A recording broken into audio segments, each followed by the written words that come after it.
Have you ever found yourself face to face with a stranger's fate, uncertain whether to turn them away or draw them close? One scorching afternoon in the Arizona desert, a young rancher named Charlotte Rowe faced this dilemma. A wounded Apache warrior lay at death's door miles from his homeland, despised by the townsfolk. Despite every warning, Charlotte felt compelled to save him, unaware her compassion would ignite a chain of events that spanned tribes, shattered ancient grudges, and changed the frontier forever. This is the story of two worlds colliding in a swirl of loyalty sacrifice and an unexpected gift. Charlotte Rowe tightened the band around her wide-brimmed hat as she squinted into the midday sun. The Arizona Territory sky was a merciless dome of unbroken blue, scorching her ranch's barren front yard. Dust from a long, dry summer clung to everything: the porch floorboards, the sun-bleached fence, even her worn boots. She took a long sip from her canteen water, trickling down her parched throat. For all her life, she had been a daughter of these wild lands, nursed by the desert's austere beauty and tempered by its severe punishments. The land had taught her that survival was never guaranteed, but always earned. She set out that afternoon to tend her animals. Her father, Walter Rowe, had passed away a year ago, leaving the entire spread, known as the R&R Ranch, under her sole care. No siblings, no mother, and no husband to ease her burdens. Just Charlotte and a small team of ranch hands, most of them men, who still insisted on calling her Miss Rowe instead of boss. She was accompanied by Harriet Patterson, an older woman who had once worked as the ranch's cook, but soon became Charlotte's closest friend. Harriet, with her streaks of silver hair and weathered face, had been a comforting presence during those first lonely months after Walter's passing. She was stout-hearted and quick to speak her mind, and her compassion ran deeper than the local wells. That day, Harriet insisted on joining Charlotte on the eastern range. Rumors had been swirling in nearby Willow Creek that Apache raiders had been sighted near the border of the ranch. Tempers in town were high. A traveling peddler claimed he had been harassed, though no one was seriously harmed. Charlotte had always been uneasy about the so-called Indian trouble gossip. Her father had taught her from a young age to respect the indigenous tribes, especially the Apache, and to approach every rumor with caution. The tension between settlers and the local tribes was a constant threat, but Walter had made it clear. Not all Apaches were raiders, nor were all townsfolk honest victims. The truth was more complicated. So Charlotte mounted her old quarter horse, Sweet Pea Harriet, close behind, on a borrowed mare. The pair trotted deeper into the range, scanning the horizon for signs of trouble. Hawks circled overhead. The land rolled out in every direction, mesquite, prickly pear, and rugged terrain that offered little comfort. The midday heat shimmered. The sky's blazing sun forced them to ride with heads bowed, hats pulled low. Then Charlotte spotted something near a narrow creek bed. At first, she believed it to be a half-buried coyote or some other animal that had succumbed to the desert's ferocity. But as she drew closer, her heart clenched. It was a man collapsed on the ground. His skin was darkened by days under the unrelenting sun, his hair matted and tangled. The faint stripes of paint still clung to his cheeks, though washed away by sweat and dust. And he was breathing, barely. An arrow shaft protruded from his side, the wound caked with dried blood and dirt. Everything about him, his beaded necklace, the fringed edges of his torn leggings, the shape of his braided hair, whispered, Apache. He was unarmed, at least from what she could see, which was a small mercy. Harriet was the first to speak, her voice trembling. "Oh, dear Lord, he's still alive." Charlotte dismounted, careful and quiet, and knelt next to the man. She placed 2 fingers against his neck. His pulse was faint. His face was locked in a grimace of agony. He didn't stir, not even a twitch. If anything, the small moan that escaped his lips when she touched him confirmed the severity of his state. "Help me," Charlotte said. She didn't wait for Harriet's response. She pressed her palms against the Apache's chest, feeling the slow, shallow rise of his breathing. One careful movement at a time, she pulled her hand away from the arrow wound, noting the signs of infection setting in. The smell was awful, the flesh around the wound discolored. The arrow looked like it had been broken off halfway. Removing it in the middle of the desert could be fatal, but leaving it in could be just as deadly. She glanced at Harriet. "We can't move him much, but if we leave him here, he'll die. We'll have to bandage him as best we can, then get him back to the ranch," Harriet replied resolutely, though fear flashed across Harriet's eyes. Her hands didn't tremble. She had survived harsh times of her own.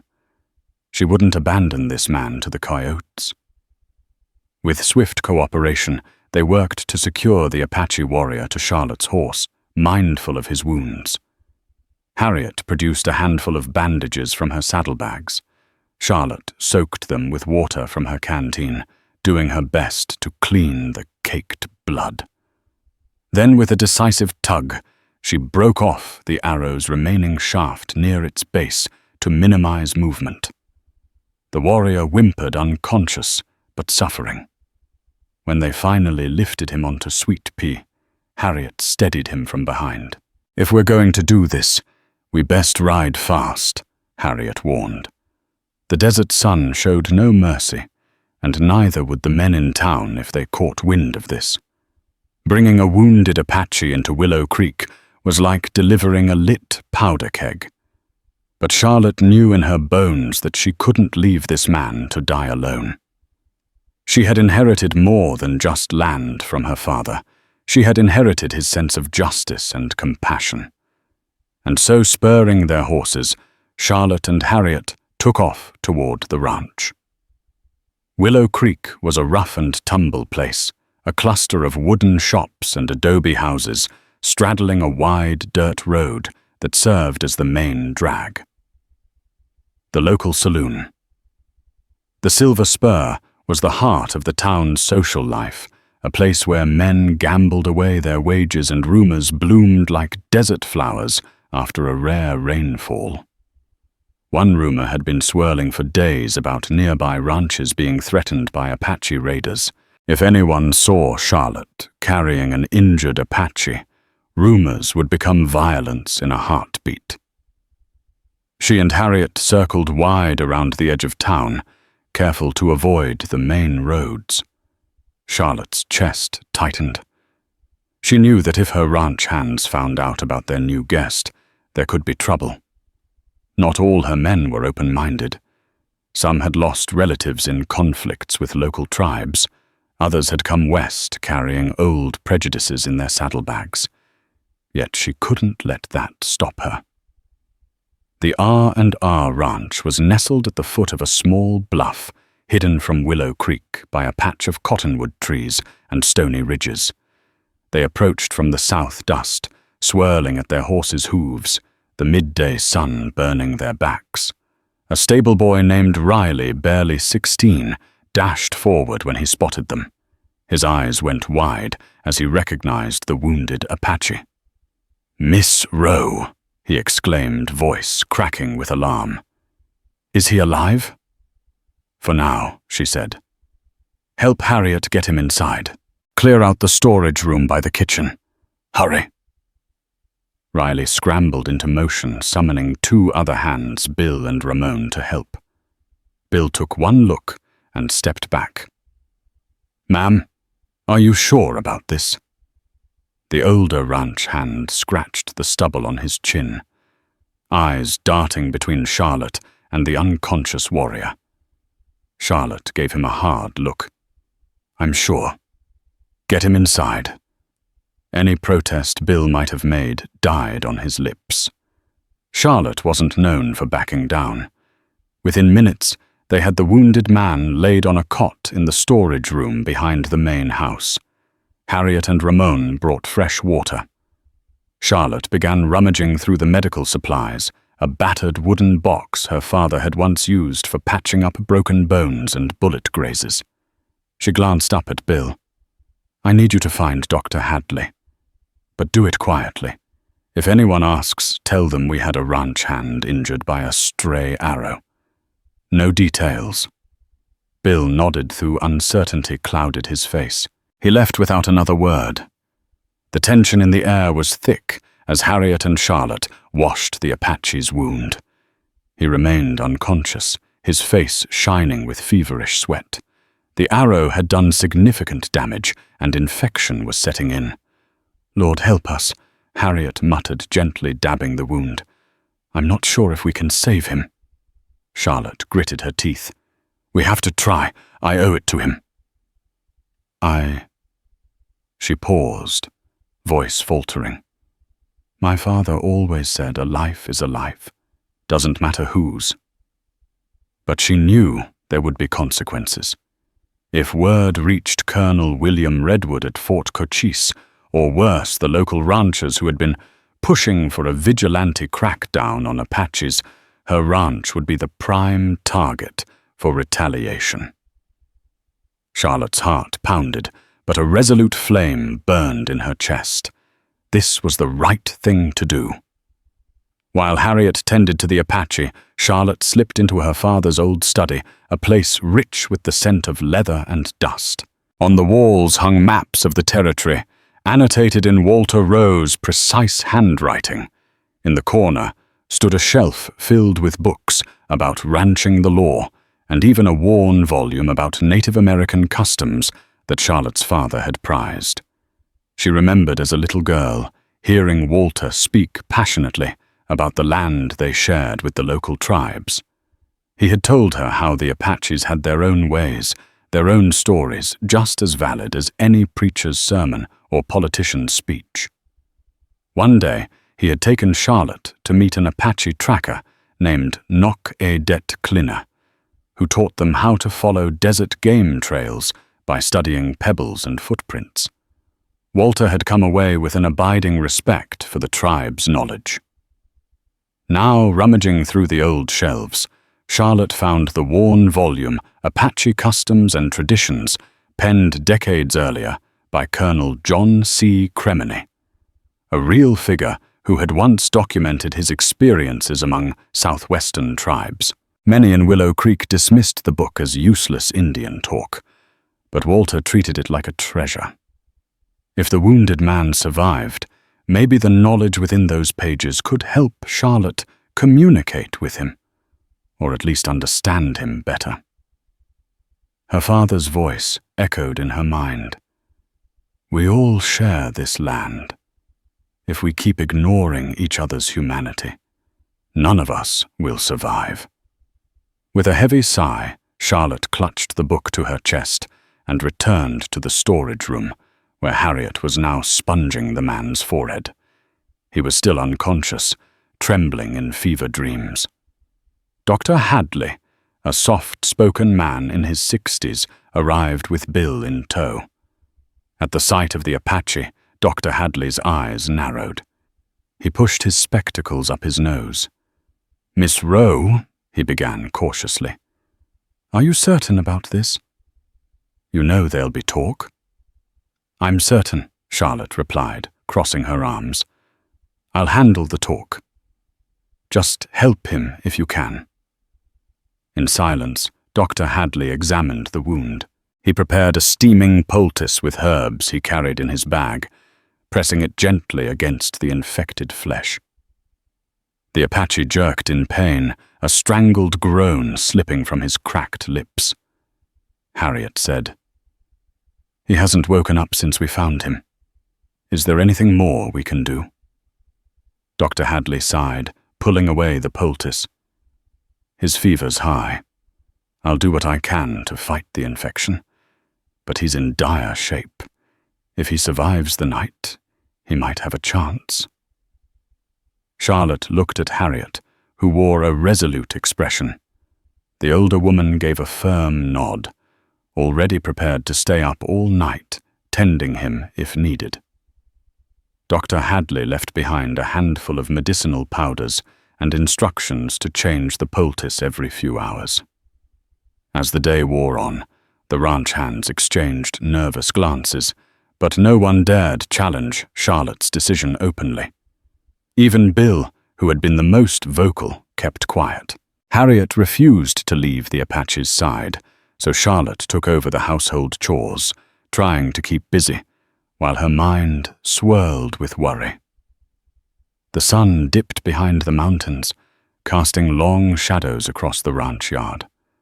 Smoke from the kitchen chimney curled into the twilight sky. Charlotte's mind was a storm of questions. Who had shot the Apache? Why was he alone, separated from his band?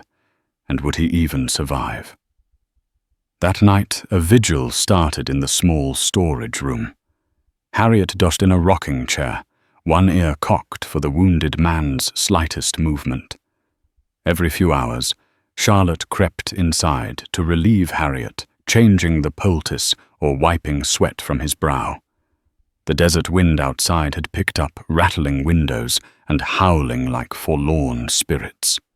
Near midnight, with the rest of the ranch asleep, Charlotte lit a lantern and gently placed it on a side table. She crouched by the Apache's bedside, resting the back of her hand on his forehead. His fever blazed. He muttered words she couldn't understand. She opened Colonel Kremeni's old text, scanning for anything about healing practices or ways to comfort an Apache warrior. It mentioned certain herbs used in ceremonies, but Charlotte didn't have them, and she doubted she could find them at this hour. She found, however, a passage discussing Apache beliefs about dreams, how they sometimes conveyed messages from ancestors. She wondered if this man was dreaming of his own ancestors, guiding him through the darkness of his fever.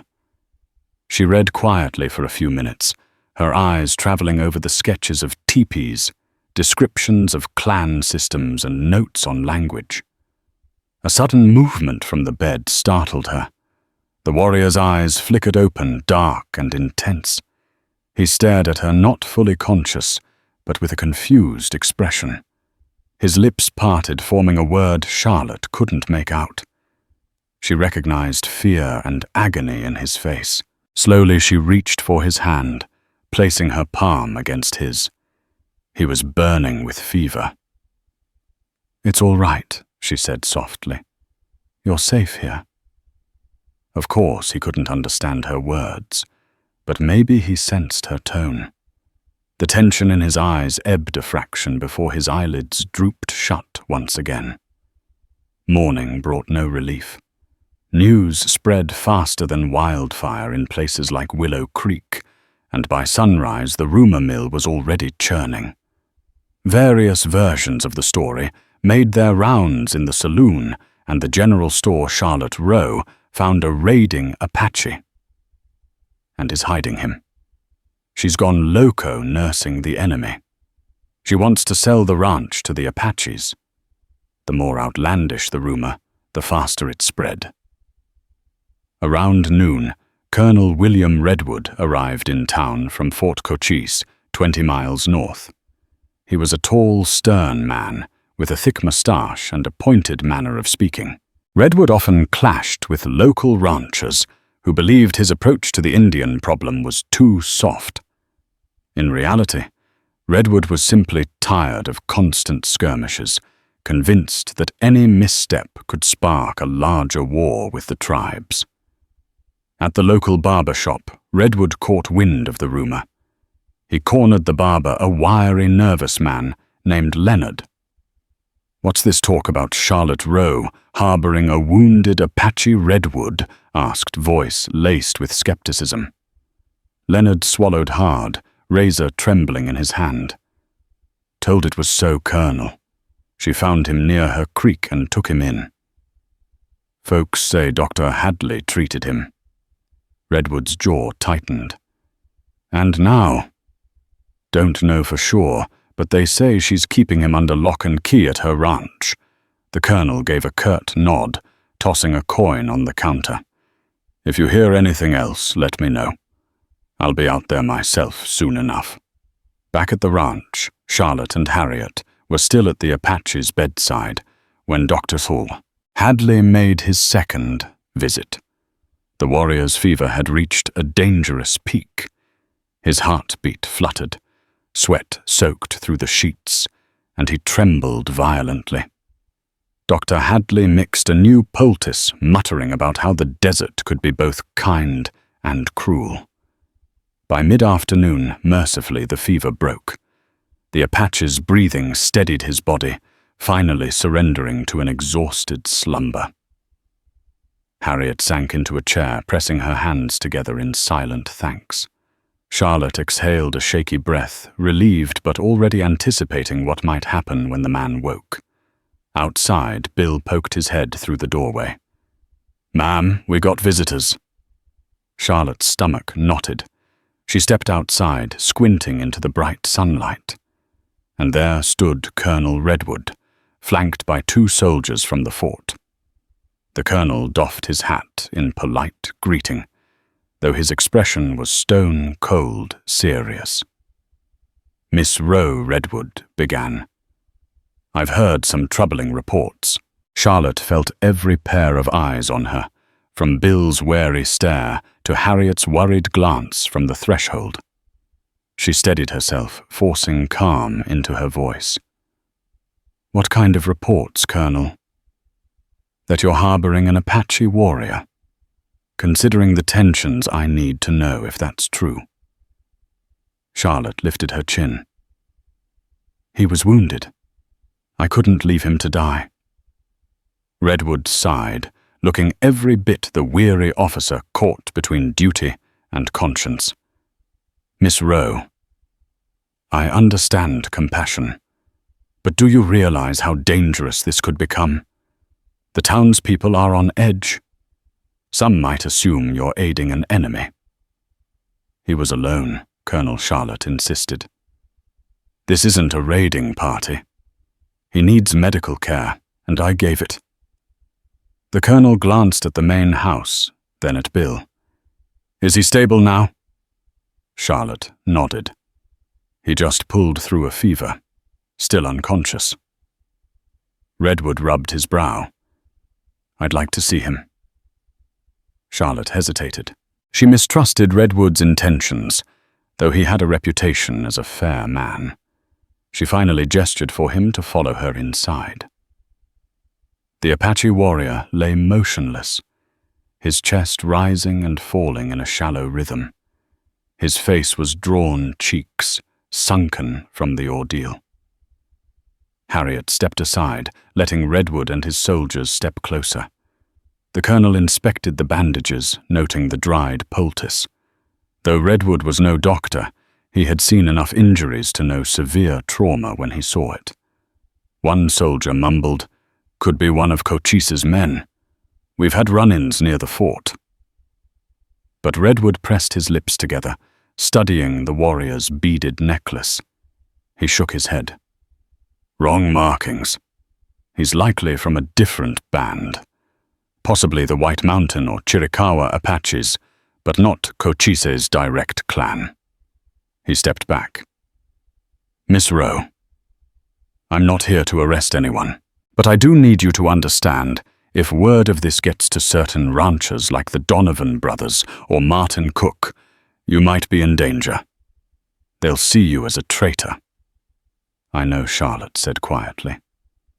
"But if I turned my back on him, what would that make me?" Redwood nodded slowly, respect shining briefly in his eyes.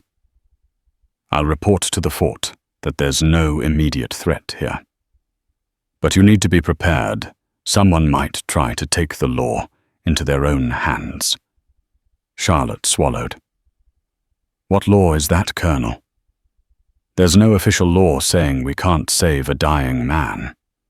He offered a sad smile. "Out here, law and vigilante justice are often mistaken for one another." With that, Redwood turned to his soldiers. "We'll return to the fort. And Miss Rowe, if you need help, send word." She nodded, escorting them out. Harriet, hands trembling slightly, placed a reassuring hand on Charlotte's arm once they were gone. "You did the right thing. Don't let them scare you," Charlotte sighed. "I just hope the rest of Willow Creek feels the same." That evening, a hush enveloped the ranch. The ranch hands kept their distance from the storage room, uncertain what to make of their new guest, but no one left. They respected Charlotte too much, or feared her temper enough to stick around in the house and pester her with questions. Harriet cleared away the dinner plates, and Charlotte once again took her post near the Apache. She dozed off, but a sudden movement stirred her awake. The warrior's eyes had fluttered open again, their dark depths catching the flickering lantern light. This time he seemed more alert, though exhausted. He tried to sit up, grimacing as pain radiated through his body. Charlotte stood, hands raised in a gesture of peace. "Easy," she soothed, speaking softly, slowly. "You're hurt. You need to rest." He stared at her, breathing ragged. Charlotte realized she should try to communicate with whatever limited Apache phrases she might recall from her father's teachings. She racked her memory for basic words. Water, friend, help. But her tongue felt clumsy.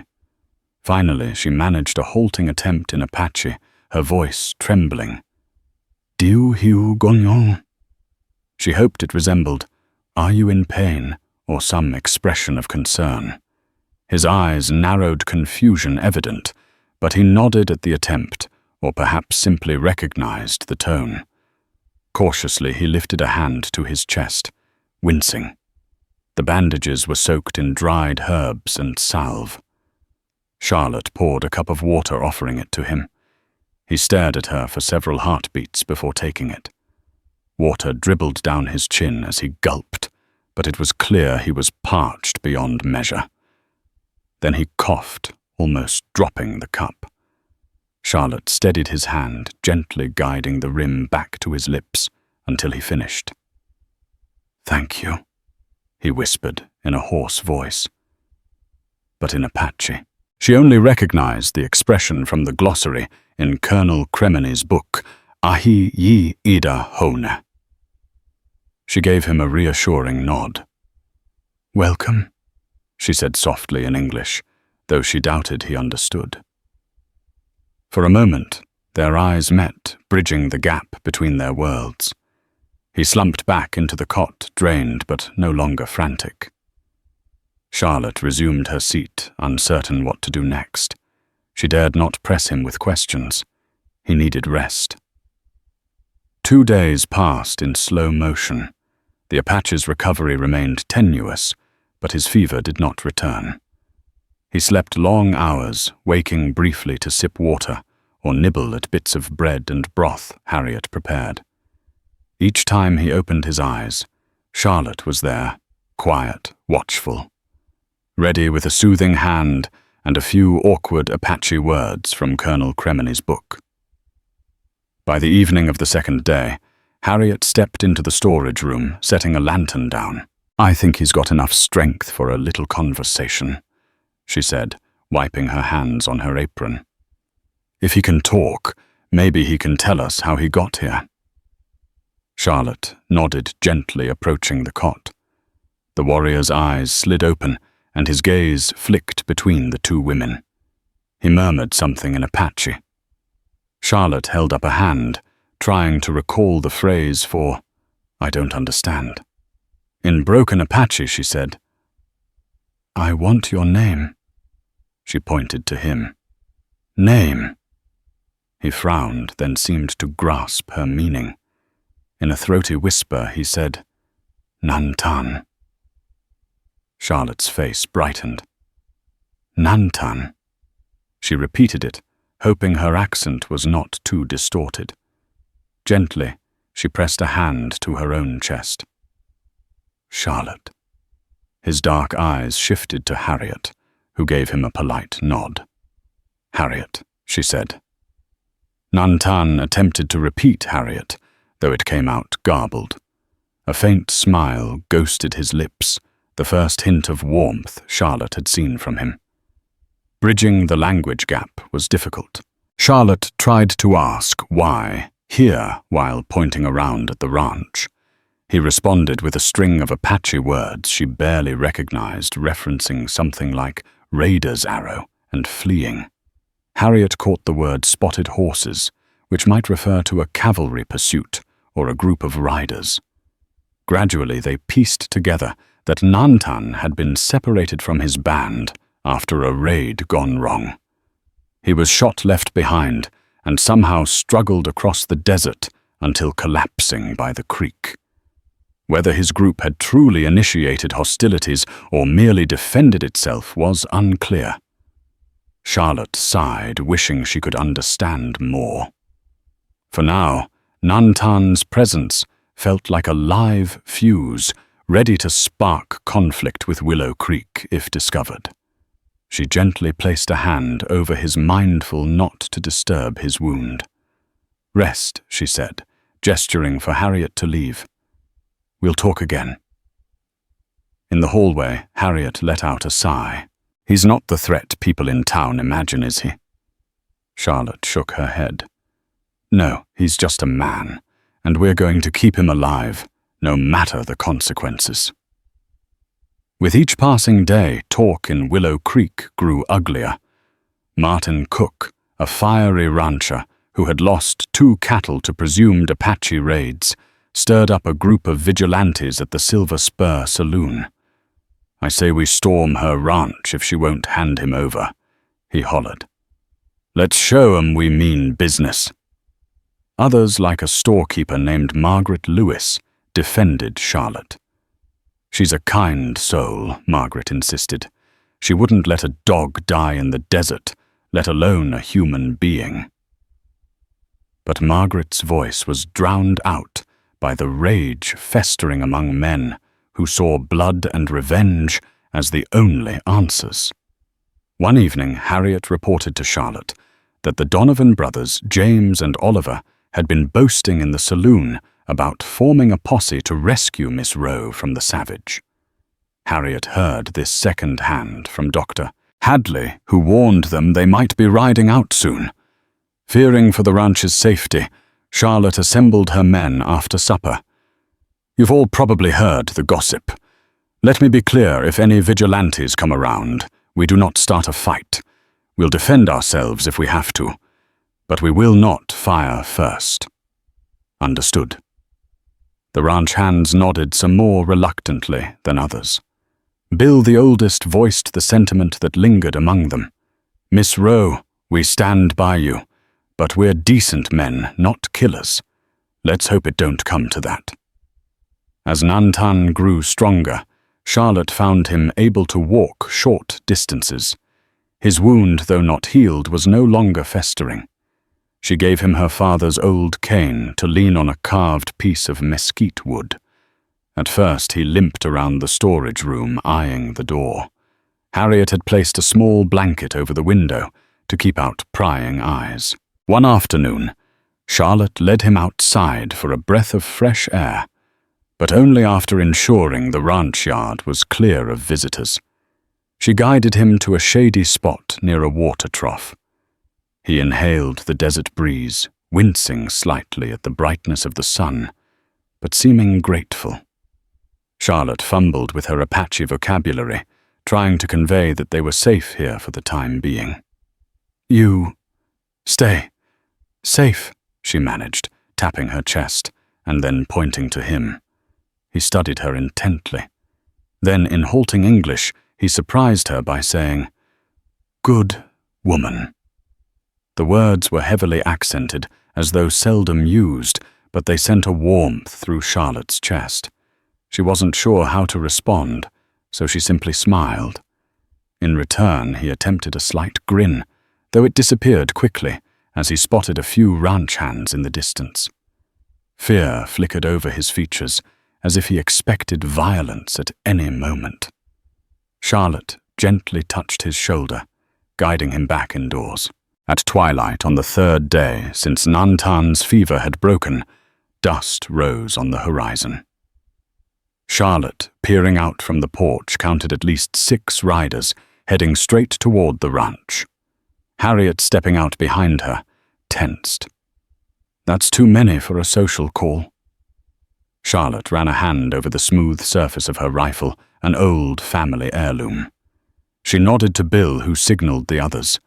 They positioned themselves around the yard in non-threatening stances, hands near their weapons, but not drawn. The riders thundered closer. At the forefront were the Donovan brothers, James and Oliver. James, the older one, had a scar across his left cheek. He dismounted, Spur's jangling eyes narrowed at Charlotte. Miss Rowe. We've heard a troubling story. Oliver Donovan, the quieter of the two, kept a hand near his gun. We came to see if you need help. Charlotte forced a polite smile. Help with what exactly? James spat into the dust. We hear you're keeping a savage here. Some say he's an Apache raider. We aim to collect him and take him to the law. Or handle matters ourselves if the law won't. Her stomach churned, but she stepped forward, chin high. There's no savage here. You're trespassing on private property, Mr. Donovan. I'd advise you to leave before you stir up trouble. James let out a bark of a laugh. Trouble's already stirred, woman. Step aside. In a flash, Bill and 2 other ranch hands lined up behind Charlotte, rifles at the ready. None were pointed directly at the Donovans, but the message was clear. Harriet stood on the porch holding a shotgun. The Donovan's companions shifted uncomfortably. Oliver's eyes darted between the armed men and his brother. James. Maybe we should. James scowled. No. Miss Rowe, if you're harboring that Apache, you're putting us all in danger. Town's angry. We've got every right to see if he's here. Charlotte's heart hammered. She thought of Redwood's warning, vigilante justice often replaced the law in these parts. You'll have to force your way in. Then she said coolly, though her hands trembled.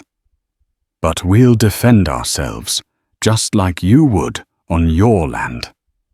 A tense silence stretched. The Donovans were outnumbered, and though they'd come itching for a fight, they weren't outright suicidal. Finally, James threw up his hands. Fine. You want to protect a savage, so be it. But don't come crying when he and his kin scalp you in your sleep. We'll be back when the law's on our side. They mounted their horses and thundered off in a swirl of dust, leaving Charlotte shaken but resolute. Harriet rushed up. That was close, she murmured. Charlotte stared after them, rifle clutched tight. They'll return, and next time might be worse. We need a plan. When Charlotte checked on Nantan that evening, she found him standing by the window, peeking out from behind the blanket. His wound still pained him, but his posture was straighter, stronger. He turned to her eyes, reflecting concern, perhaps having heard the commotion outside. She decided to try a longer sentence in Apache, flipping through Colonel Cremeny's book in her mind. Though she felt foolish, she forced the words out, speaking slowly and with care. Danger. Men. Come. For you. Nantan nodded, understanding enough to glean the threat. He touched his chest, then pointed outside. My people, he said in English, searching for words. They find me. Charlotte frowned, not sure she understood. Was he expecting his tribe to come looking for him? If so, how would they track him here? She bit her lip, remembering how adept Apache trackers were. Perhaps some sign or message had already reached them. Or maybe he had faith in their bond that they would eventually search for a missing warrior. She nodded slowly. Your people come. Soon. He lifted his hand, gesturing uncertainly, as if he didn't know exactly when. Then he gazed at her eyebrows, lifting in question. You help me leave? It was the most English she'd heard him string together. She pieced it together. He wanted to leave before trouble escalated. But was he strong enough to travel? Charlotte shook her head softly. Not yet, she replied in English, pressing her hands together in a sign for rest. Then she repeated in Apache as best she could. You hurt. Rest. A flicker of frustration crossed his face, but he didn't push. Instead, he sighed and sank onto the bed. She realized with a pang of guilt that if an entire Apache band arrived on her land, Willow Creek would explode in panic. Yet if the Donovans or any other vigilantes found Nantan first, it would be a bloodbath. Somehow they had to find a way to keep the peace. Dawn arrived quietly. Harriet insisted on cooking a hearty breakfast for everyone. The ranch hands needed to be alert for any unexpected visitors, and Harriet saw that a full belly often tamed nerves. Charlotte barely ate worry gnawing at her. She watched from the porch as Bill posted a lookout on the ridge, scanning for riders approaching from town. She also ordered another hand to keep an eye on the northern approach in case Colonel Redwood decided to intervene again. By mid-morning, the tension was almost unbearable. Every crunch of gravel, every horse's whinny, every gust of wind felt ominous. Harriet tried to distract Charlotte by sending her to the stables for routine chores, brushing down the horses, checking tack and feed. But Charlotte's thoughts drifted to the storage room with each breath. Around noon, Harriet found her in the barn, pitchfork in hand. Charlotte. It's quiet out there, she said. No sign of trouble yet. You'd best check on Nantan. Charlotte set the pitchfork aside and hurried back inside. She found Nantan awake, leaning against the wall. His color was better, though exhaustion still etched his features. When their eyes met, she managed a small smile. Hungry. He nodded, rubbing his stomach, and she produced a tray Harriet had prepared, beans, some grilled vegetables, and a piece of cornbread. He ate gingerly, every motion, speaking of caution and lingering pain. Then Charlotte noticed something, the necklace he wore with intricate beads and a small carved stone. It looked important. She pointed to it. Necklace. Nantan's eyes drifted down. He took the necklace in hand, speaking quietly in Apache too fast for Charlotte to understand completely. She caught fragments. Father gift, protect. She realized it must be some family heirloom or tribal talisman. Tentatively, she touched her own neck where a small silver chain from her father remained hidden beneath her shirt. She pulled it out, letting Nantan see. My father, she said, placing her hand over her heart. Then she tried to shape a phrase in Apache, stumbling, good. Father. He watched understanding dawning in his eyes. A moment of shared recognition passed between them. Each carried a piece of their father's memory, a precious tie to their past and identity. Unbeknownst to Charlotte, far from the ranch's watchful eyes, an Apache scout crouched behind a rocky outcrop. He had been tracking Nantan's trail for days, following faint signs of blood footprints and the faint disruptions in the desert's natural patterns. He had discovered the ranch and recognized that a white woman was sheltering Nantan. The scout remained hidden, observing the ranch's activities. He saw the men patrolling with rifles, scanning the horizon. He saw Charlotte entering and leaving a small building repeatedly. Yet no overt hostility toward Nantan was apparent. The scout wondered if Nantan was a prisoner or a guest. But if his friend was truly in danger, the time to act might be soon. It was late afternoon on that third day, when trouble finally arrived, though not in the form everyone expected. Bill, acting as lookout, spotted movement beyond the cottonwoods. Raising his rifle, he called out for the newcomer to identify themselves. Charlotte grabbed her own rifle and dashed outside. A figure on horseback emerged from the trees. Colonel Redwood alone, hands raised in a gesture of peace. Charlotte exhaled, stepping forward. "Colonel." He dismounted, dust clinging to his uniform. "Miss Rowe, I come with news. The Donovans were trying to form a posse again, but I've convinced them to hold off for now. They've gone to the magistrate in North Fork to get a warrant, though." Redwood paused, glancing around warily. "They want that Apache of yours." Charlotte's chest tightened. "They can't have him." Redwood pursed his lips. "I understand, but the Donovans are determined. Once they have a legal warrant, there's not much I can do to stop them without defying a court order." Hearing this, Harriet stepped up. "Colonel, that man's done nothing to deserve a lynch mob at his door. He's half dead." Redwood nodded. "I know, ma'am. That's why I came here alone. I'm hoping you'll release him into my custody at Fort Cochise. He might get a fair hearing there." Charlotte clenched her jaw. "A fair hearing? You think the army's any kinder to Apaches?" Redwood sighed heavily. "It's complicated. Look, we can keep him safe at the fort until tempers cool. Right now, your ranch is a target. This could end in bloodshed." Before Charlotte could argue further, a new alarm rang out. Bill shouted riders approaching from the west. Everyone scrambled, rifles drawn. Charlotte's blood ran cold, certain the Donovans had returned in force. But the figures that emerged from the western rise were not white ranchers.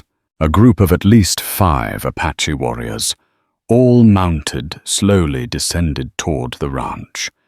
They held no lances or raised weapons, but they were very much armed bows, slung across their backs, rifles within easy reach. At their head rode an older man with an air of authority, perhaps a chief or a clan elder. Colonel Redwood's face blanched. "Oh dear Lord, we're outnumbered." Charlotte rushed to the storage room, flinging the door open.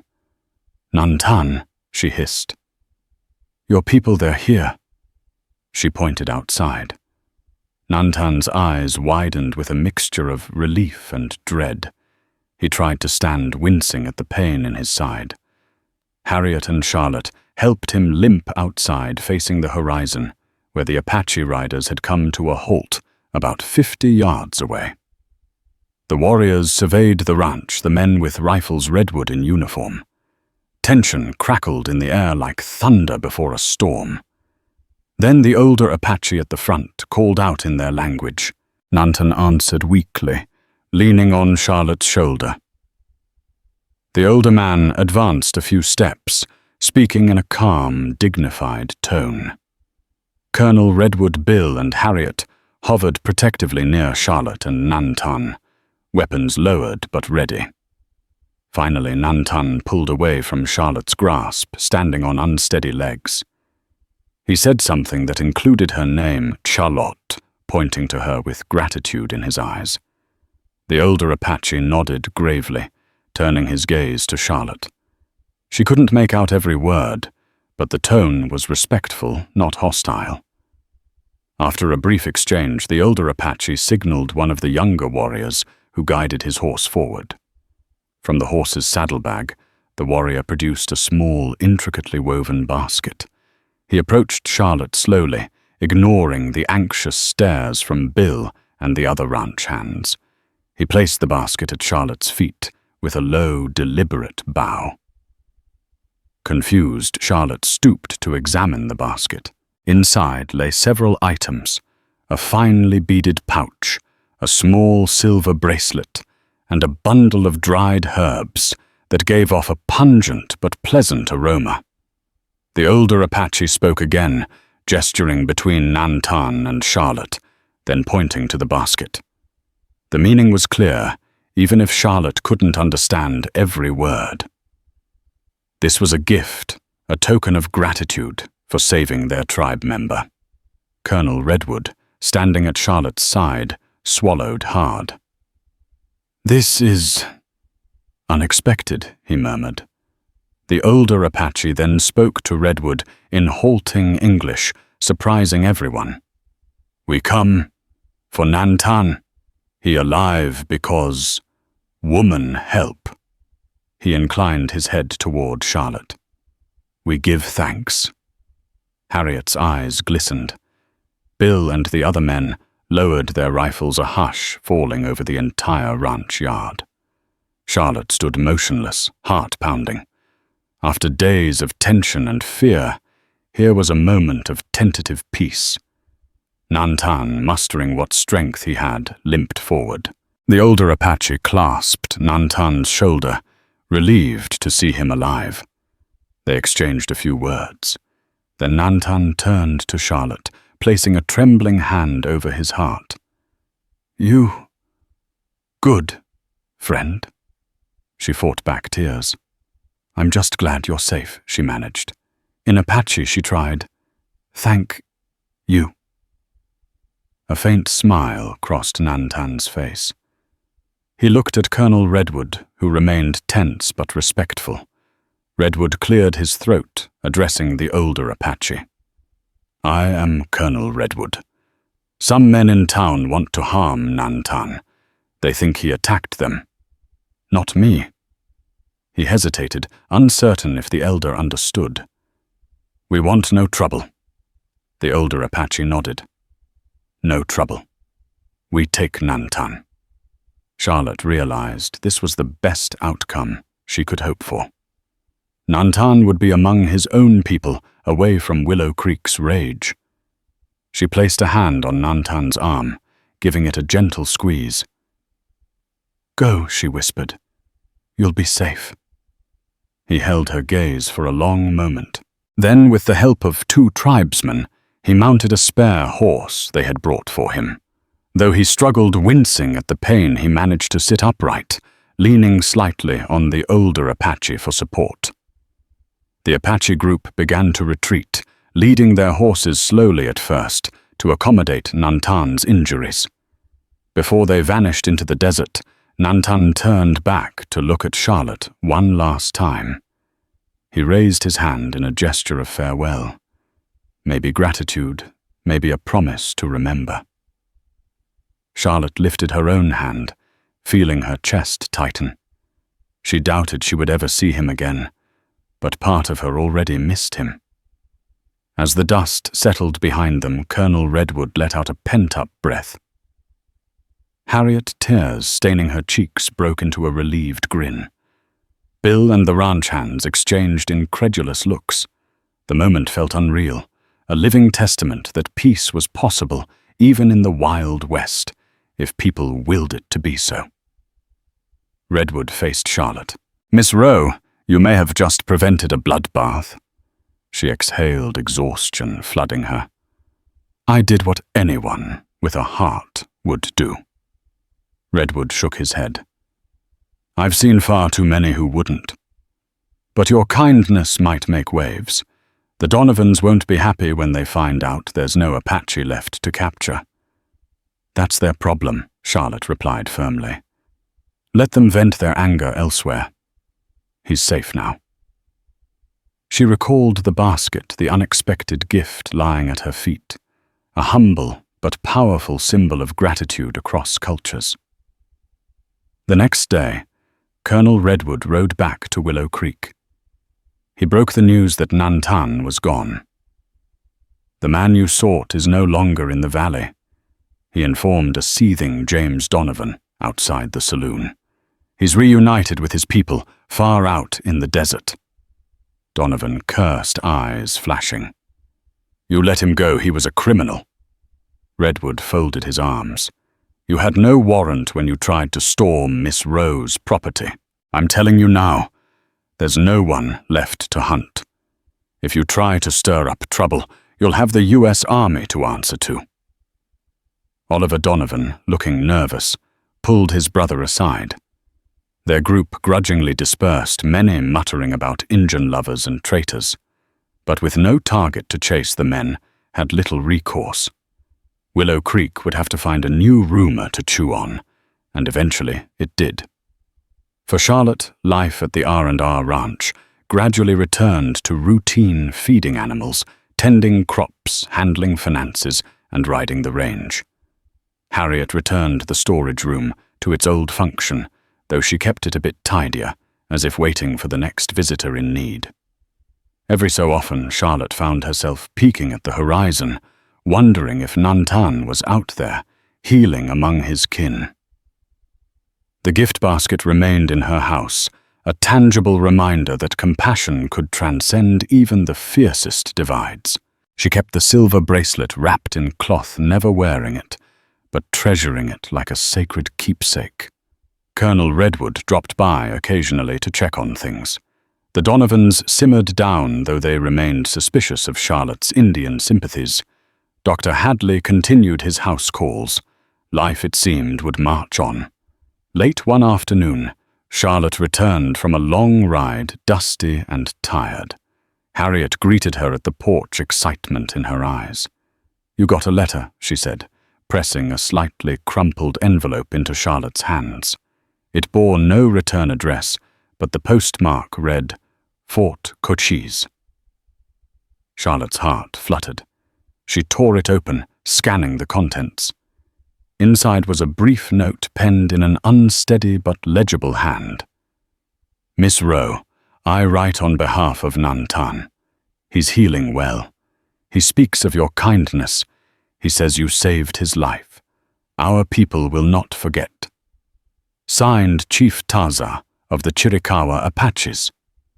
Her eyes widened. Harriet peeked over her shoulder. "Well, I'll be," she whispered. "Looks like you have a pen pal now." Charlotte clutched the letter. Gratitude welled up in her eyes. Even though Nantan was gone, he and his tribe had found a way to communicate across the vast gulf that separated them. She sensed that life on the frontier might never be quite the same again, for her or for Willow Creek. Over the following weeks, Charlotte answered that letter, scrawling a reply by lantern light. She offered her thanks for their gift, wishing Nantan a swift recovery, and hoping for peace between them and the townsfolk. She sent it off via courier to Fort Cochise, uncertain if it would ever truly reach the Chiricahua band. But the act of writing gave her solace, a bridge to keep open lines of friendship. Spring slowly turned into summer, and the ranch endured the cycles of drought and brief rains. Rumors in Willow Creek shifted to new scandals. The Donovan brothers moved on to complaining about taxes and water rights. A quiet hush settled over the memory of the Apache fiasco. Yet some in town, like Harriet Dr. Hadley and Margaret Lewis, still spoke of it as a moment of possibility, proof that not every encounter with the Apache had to end in bloodshed. One evening, Charlotte and Harriet sat on the porch, rocking chairs angled toward the sunset. The desert sky exploded in hues of pink and orange. Harriet sipped tea, letting out a contented sigh. "I never thought I'd see the day Apaches rode up to a ranch, gave a gift, and left peacefully." Charlotte nodded a fond smile, tugging at her lips. "We got lucky." She paused, gazing into the horizon. "Harriet, do you think we made a difference?" Harriet turned her weathered face toward Charlotte, eyes shining. "Honey, I think you saved more than one life. You changed a few hearts along the way." Charlotte gently touched the silver bracelet she now kept in her pocket, a daily reminder of that day. The desert wind rustled the mesquite trees, carrying with it the lingering echoes of a warrior's soft-spoken gratitude, "Ahi yi eda hona." thank you. In a land where bitterness and bullets often replaced understanding, Charlotte Rowe and the lost Apache warrior named Nantan showed that compassion could carve out a path to peace, even if that path was as narrow and treacherous as a desert trail. Sometimes it only took one brave act of mercy for two worlds to find a single moment of grace. Life on the frontier rarely offered moments of lasting peace, yet Charlotte Rowe's choice to save a wounded Apache warrior proved that compassion can triumph over fear, if only for a precious instant. As Nantan and his people disappeared into the vast Arizona desert, they left behind a tangible gift. But more than that, they left a powerful testament that goodness can cross cultural barriers, forging an unspoken bond stronger than prejudice. In a place rife with tension and mistrust, Charlotte's story stands as a reminder that one courageous act can echo through entire communities, changing hearts and minds. If you found this story stirring, if it made you reflect on bravery, kindness, and the unbreakable human spirit, please hit that like button. Share the tale of Charlotte and Nantan with friends who crave stories of hope and unity. And don't forget to subscribe for more compelling Wild West dramas that celebrate courage and compassion.